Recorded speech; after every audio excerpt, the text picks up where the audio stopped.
Komisioner KPU dan Bawaslu langsung melakukan rapat dengan Komisi 2 DPR RI usai dilantik oleh Presiden Jokowi. Sejumlah isu masih menjadi sorotan menuju pemilu 2024, antara lain persoalan anggaran dan juga jadwal masa kampanye. Apa saja tantangan penyelenggaraan pemilu ke depan? Benarkah KPU memiliki waktu yang sempit untuk menyiapkan pemilu 2024? Kita akan elaborasikan lebih jauh bersama dengan dua narasumber yang bergabung. Ada Pak Komarudin Watubun, anggota Komisi 2 DPR RI fraksi PD Perjuangan. Pak Komar, selamat malam. Apa kabar? Sehat, Pak?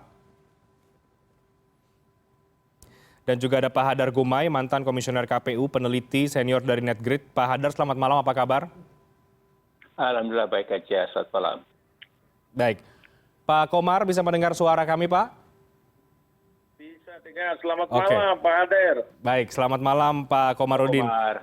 Baik, saya akan langsung ke Pak Komarudin terlebih dahulu. Pak Komar, jadi tadi apa saja yang sudah diputuskan dalam rapat dengan Komisi 2, KPU, Bawaslu, Kemendagri? Apakah persoalan anggaran juga ini sebetulnya masih menjadi polemik yang belum menemukan titik temu ya Pak antara semua pihak untuk pemilu 2024? Tadi kita belum memutuskan apa-apa. Tadi baru pertemuan, perkenalan dengan anggota KPU dan Bawaslu baru yang baru dilantik Bapak Presiden kemarin. Kemudian kita menyampaikan kesepakatan antara DPR, pemerintah, KPU, Bawaslu untuk pemilu tetap dilaksanakan sesuai dengan jadwal yang direncanakan ya. Jadi tidak ada lagi gerakan tambahan untuk pemilu ditunda-tunda itu. Termasuk juga kita bahas, kita coba untuk menghitung-hitung kembali soal pembiayaan. Karena kalau kita lihat anggaran 2014 dan 2019 itu kenaikan cuma 61%. Sementara tahun 2019 ke 2024, itu yang diajukan kenaikan 431,4%, kan tinggi sekali. Tapi seperti yang tadi sudah dijawab oleh Pak Hashim, Ketua KPU, bahwa karena memang ada pembiayaan itu termasuk ada kantor, infrastruktur, lain-lain. Dan tadi kita sepakati, menyangkut infrastruktur dan lain-lain, sekretariat dan seterusnya itu kan banyak juga gedung-gedung pemerintah di kabupaten, kota, provinsi yang tadi kita sepakati dengan Mendagri untuk nanti menginstruksikan atau menyurati kepala daerah untuk bisa memfasilitasi bagian itu, sementara KPU sendiri konsentrasi saja untuk bagian aspek elektoralnya gitu. Baik. Jadi nanti akan disusun baik-baik kembali supaya semua hal penting, tapi mana yang prioritas yang untuk dilakukan mengingat situasi ekonomi nasional yang hari ini tidak terlalu bagus gitu. Pak Komar, apa yang membuat Komisi 2 belum langsung bisa menyepakati rencana anggaran yang diajukan oleh KPU sebesar 76,7 triliun rupiah ini? Isunya ada di mana, Pak Komar? Ya, itu tadi karena kita lihat kenaikan itu kan tidak terlalu normal itu. Jadi perlu ada dicek kembali bagian-bagian penting yang memang harus kita masukkan dalam APBN. Oke. Jadi DPR tetap ingin meminta adanya efisiensi ya, atau dikurangi lagi jumlah anggaran yang diajukan oleh KPU, Pak Komar? Dikurangi bukan dalam arti nanti mempengaruhi proses pemilunya, tapi kalau macam gedung-gedung apa kan bisa dipinjamkan dulu di kabupaten kota, sementara yang menyangkut elektoral itu yang menjadi fokus karena kondisi keuangan negara yang seperti saat ini kan kita ketahui bersama ya. Oke, baik. Tapi apakah ada angka persis dari Komisi 2 sebaiknya kemudian berapa anggaran yang bisa disepakati? Belum, itu nanti disusun oleh karena yang tahu persis keputusan KPU dan Bawaslu. Nanti Oke. disusun, lalu kita koreksi sama-sama sama di rapat-rapat kita yang akan datang. Karena juga banyak peraturan KPU dan Bawaslu yang harus segera kita selesaikan. Oke, oke. Saya ke Pak Hadar. Pak Hadar, apa yang Pak Hadar cermati dari RDP pada hari ini, meskipun baru sekedar tadi Pak Komar mengatakan ya berkenalan lah, belum sampai memutuskan banyak keputusan yang strategis. Tapi apa yang Anda lihat, Pak? Ini 1 hari setelah dilantik langsung kemudian mengejar rapat dengan DPR dan juga Kemendagri, Pak Hadar. Ya, terima kasih. Saya kira atau saya berharap sebetulnya yang tancap gas diistilahkan oleh Bapak Presiden itu betul-betul tancap gas ya, dengan catatan memang premium atau tamaksnya tersedia ya. Nah, jadi didapatkan hasil hari ini, tapi ternyata tidak. Padahal kebutuhan untuk bisa didapatkan hasil kepastian anggaran, PKPU, terutama PKPU tentang tahapan program dan jadwal, itu bisa didapatkan. Tetapi kemudian masih akan dibahas lebih lanjut lagi, yang juga belum disepakati kapan waktunya kalau saya mengikuti tadi. Walaupun memang kelihatannya ada semangat atau arah menggunakan waktu reses. Nah, disinilah sebetulnya seharusnya DPR, pemerintah itu betul-betul segera mungkin untuk menyiapkan waktunya sehingga kepastian PKPU yang sangat penting untuk menjadi landasan penyelenggaraan selanjutnya, juga bahkan landasan untuk tahapan anggaran itu segera diputus begitu. Nah, jadi saya kira itu catatan saya. Jadi mudah-mudahan dalam waktu tidak lama, misalnya minggu depan, itu dalam 1-2 hari saja itu bisa diselesaikan. Oke. Kemudian yang kedua, sebetulnya saya membayangkan dan ini seharusnya menurut hemat saya, ini kan sifatnya konsultasi. Jadi jangan kemudian dibangun sampai ada semacam kesepakatan bersama. Jadi perkiraan saya atau seharusnya cukup diberikan catatan-catatan saja, dikumpulkan catatan itu, kemudian diserahkan kepada KPU untuk memutuskan segera. Jadi jangan kemudian ditarik di dalam diskusi yang terlalu jauh, yang kelihatannya akan makan waktu sangat banyak ini, yang kemudian membuat penyelesaian kebutuhan anggaran, kebutuhan PKPU itu bisa menjadi sangat mepet. Dan kita tahu bahwa tahapan akan dimulai di tanggal 14 bulan Juni ini. Sedangkan pendaftaran partai politik peserta pemilu itu di awal Agustus. Oke, Pak Hadar. Semua itu butuh peraturan. Nah, kalau peraturannya masih belum selesai, nanti saya khawatir akan pemahaman tentang peraturan juga terhadap antara penyelenggara itu sendiri akan berbeda-beda dan akan berakibat nanti terjadi masalah dan sengketa-sengketa, dan itu akhirnya akan penyelenggaraan itu tidak lancar jadinya. Oke. Saya kira itu komentar saya. Baik, kita juga sapa dulu Pak Hadar dan juga Pak Komar. Ada Pak Sigit Pamungkas, tenaga ahli utama kantor staf Presidenan yang juga sama-sama mantan komisioner KPU ini. Pak Sigit, selamat malam, apa kabar? Selamat malam. Oke.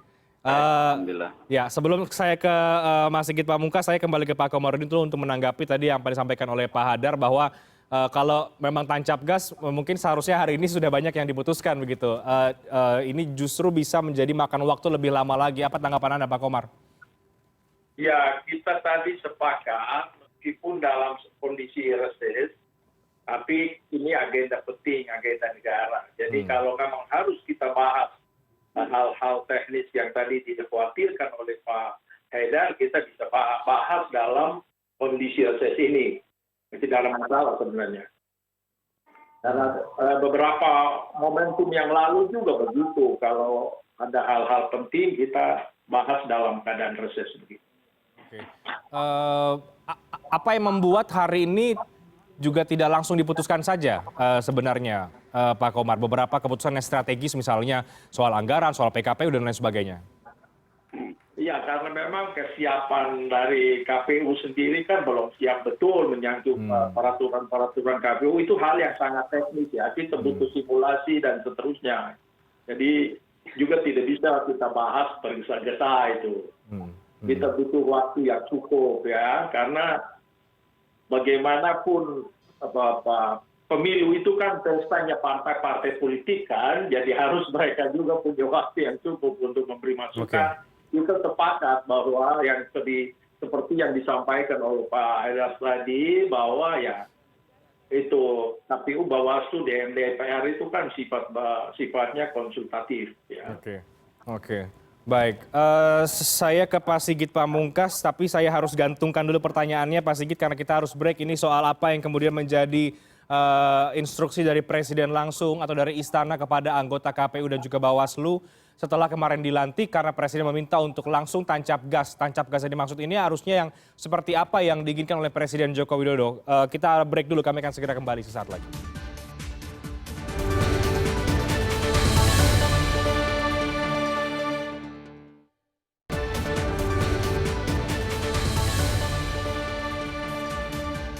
Baik, saya langsung ke Mas Sigit Pamungkas. Mas Sigit, Presiden mengatakan agar KPU dan Bawaslu langsung tancap gas. Nah, tancap gas yang dimaksud atau yang diinginkan oleh Presiden ini seperti apa untuk mengejar target-target dan juga tahapan-tahapan pemilu 2024 yang sebenarnya tadi yang Pak Hadar katakan ini waktunya agak mepet.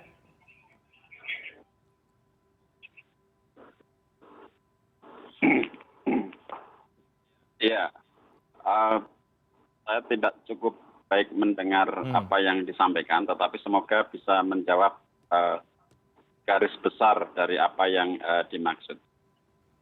Yang diinginkan oleh Bapak Presiden dalam pelantikan penyelenggara pemilu kemarin, yang terkait dengan tancap gas tentu adalah kita semua, pemerintah, DPR, KPU, Bawaslu, untuk menuntaskan hal-hal yang menjadi fondasi bagi penyelenggaraan pemilu itu bisa segera berjalan dengan baik.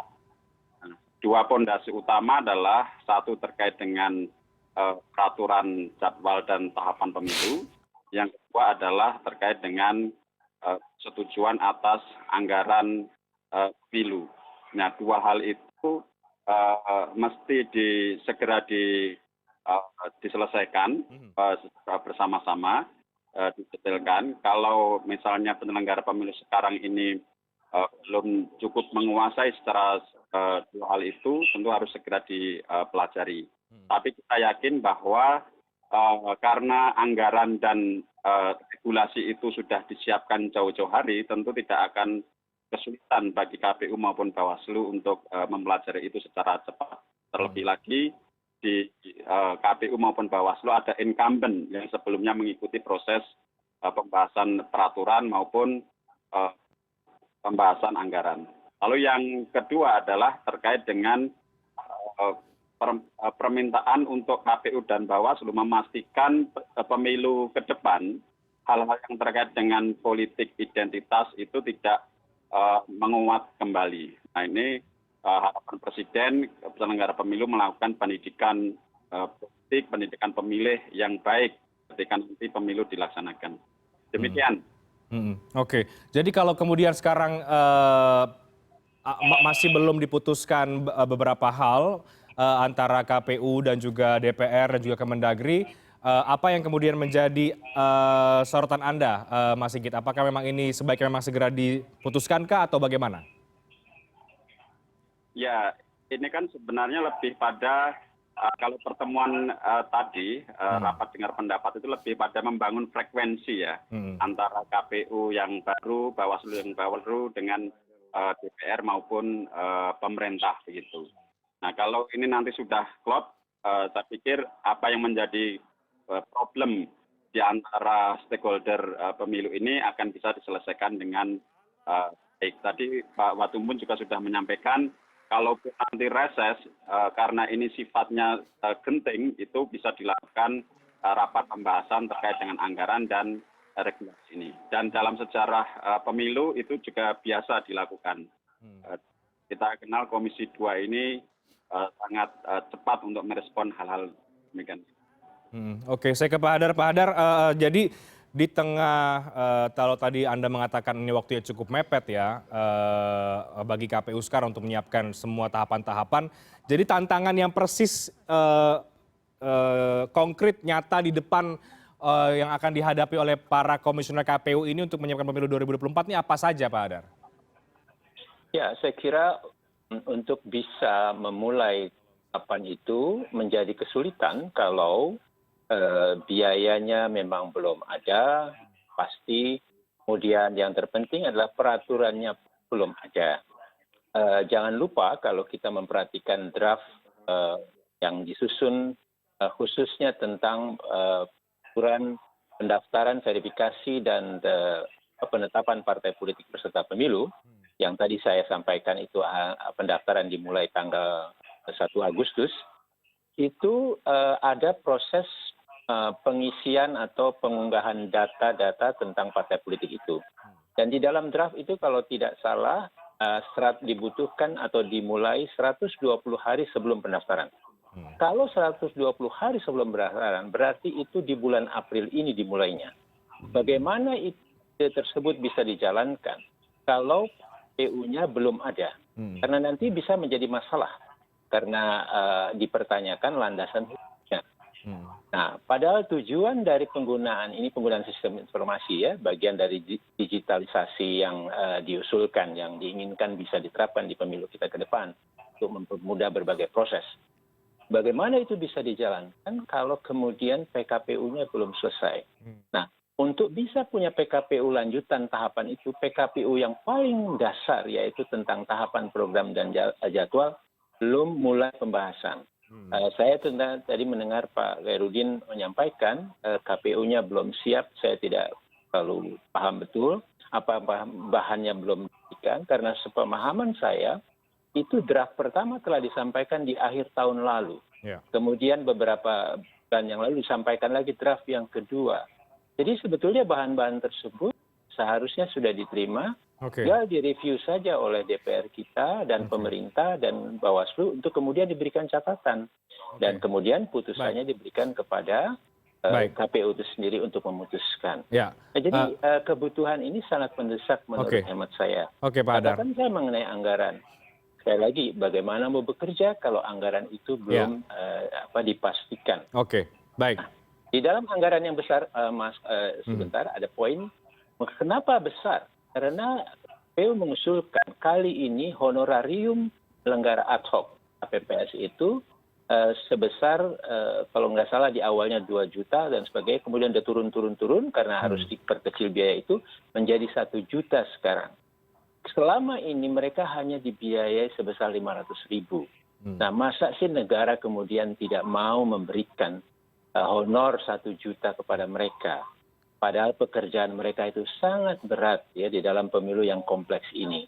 Jadi hemat saya seharusnya negara yang bisa membuat berbanyak sekali infrastruktur ini kita itu juga bisa menyiapkan dana, memberikan dana untuk pemilu yang 5 tahun sekali yang jadwalnya sebetulnya sudah diketahui jauh-jauh hari. Nah, saya kira itu catatan saya. Baik, langsung Pak Komar, bukankah sudah ada draft-draft PKPU-nya sebelumnya? Mengapa kemudian ini tidak langsung direview saja oleh DPR?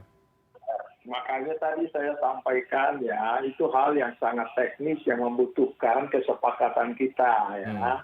Bagi KPU pas, tapi partai politik sebagai yang punya pesta juga harus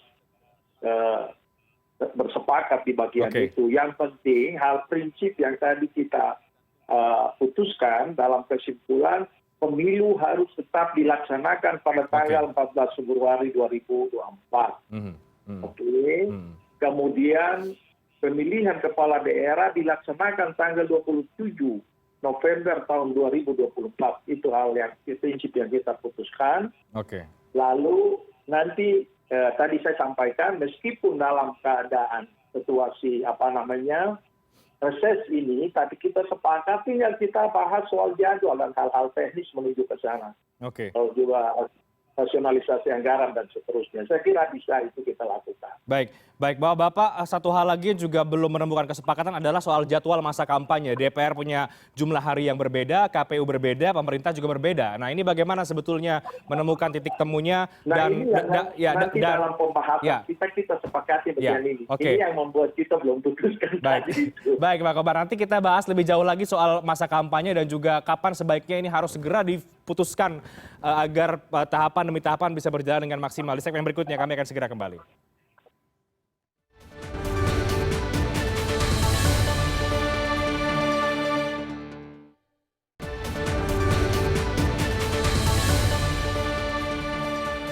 Baik, ini segmen terakhir, jadi singkat-singkat saja Bapak-Bapak. Saya ke Pak Hadar dulu. Pak Hadar, ini ada juga yang belum diputuskan adalah soal masa kampanye. Ada perbedaan ini antara DPR, KPU, dan juga pemerintah soal durasi masa kampanye dengan berbagai pertimbangan. Jadi menurut Anda seharusnya, sebaiknya kapan kemudian semua baik PKPU dan juga kesepakatan ini harus segera disepakati oleh semua pihak agar tahapan pemilu ini bisa berjalan dengan maksimal, Pak Hadar?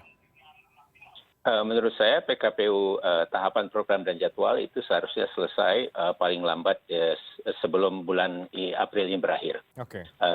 Terkait dengan kampanye, saya kira tentu harus berpatokan kepada apa yang sudah diatur di dalam undang-undang.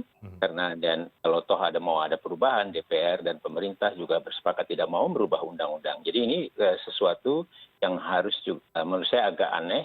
Inginkan sesuatu tetapi tidak mau merubah undang-undangnya. Yang ketiga, bahwa masa kampanye yang sudah diatur juga harus memperhatikan tentang kebutuhan waktu untuk pengadaan logistik.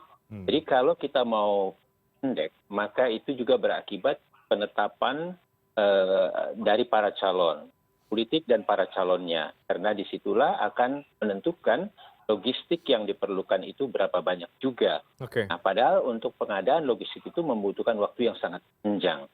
Nah, oleh karena itu tidak bisa kita menetapkan secara terpisah tentang keinginan kampanye yang diperpendek ini.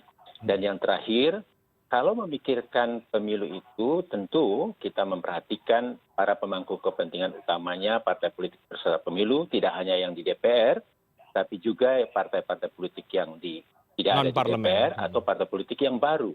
Ini juga harus diperhatikan. Jadi harus juga adil untuk mereka, punya ruang yang cukup banyak untuk bisa berkampanye memperkenalkan diri. Yang juga harus diperhatikan adalah kita tidak ingin juga kalau publik itu tidak cukup mengenal para calonnya, partai-partai politiknya. Selama ini model pemilu yang serempak itu sangat didominasi oleh kampanye atau hiruk-pikuk pemilihan presidennya. Dan akhirnya kita kebingungan untuk memilih para calon-calon kita yang ada berlapis dapilnya, ya, dari yang pusat, yang provinsi, dan kabupaten kota. Pertanyaannya, apa kita mau terus-menerus membiarkan hasil pemilu di mana pemilih terlalu paham dengan calon-calon yang dipilihnya.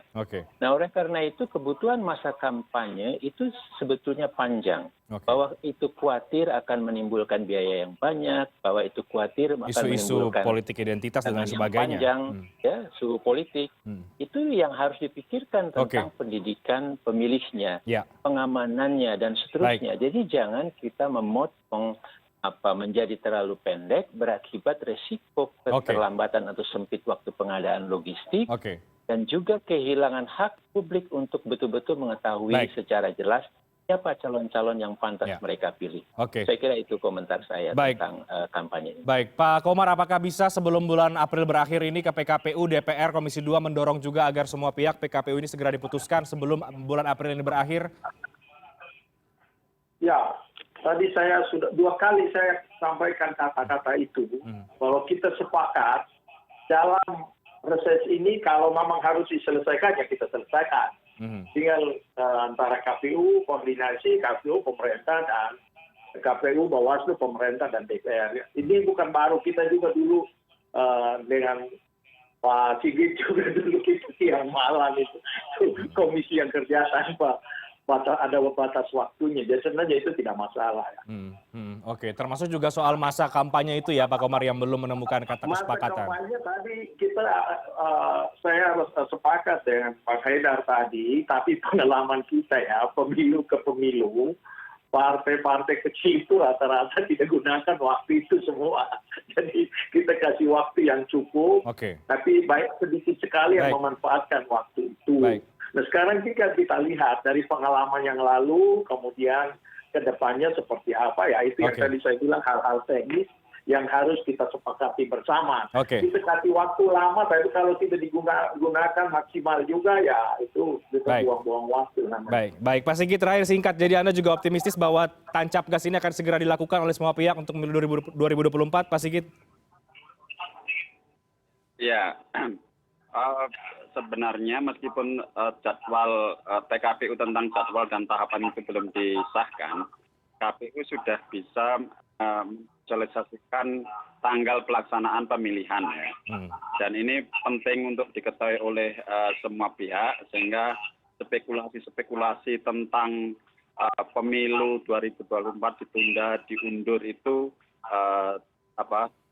bisa dituntaskan begitu. Ya, oke. Artinya meskipun tahapan itu PKPU belum diselesaikan, sudah ada sebagian dari peraturan itu yang sudah Bisa dijalankan. ditetapkan. Oke. Yang kedua, meskipun tadi belum ditetapkan, sebenarnya tahap pertama dari tahapan pemilu itu adalah perencanaan program dan Ya. penyusunan regulasi. Baik. Nah, meskipun regulasi ini belum ditetapkan, penyiapan penyusunan regulasi dan anggaran itu sudah bisa dilakukan meskipun tahapan itu belum masuk. Begitu. Oke. Artinya KPU bisa tetap menjalankan tahapan pemilu meskipun belum masuk pada pengesahan regulasi tentang tahapan pemilu itu secara substantif. Oke. Karena Baik. kalau kita lihat draftnya KPU itu kan pendaftaran partai dimulai Agustus. Ya, Jadi oke Pak Sigit. masih panjang meskipun tahapan itu sendiri akan dimulai 14 Juni 2022. Oke. Baik.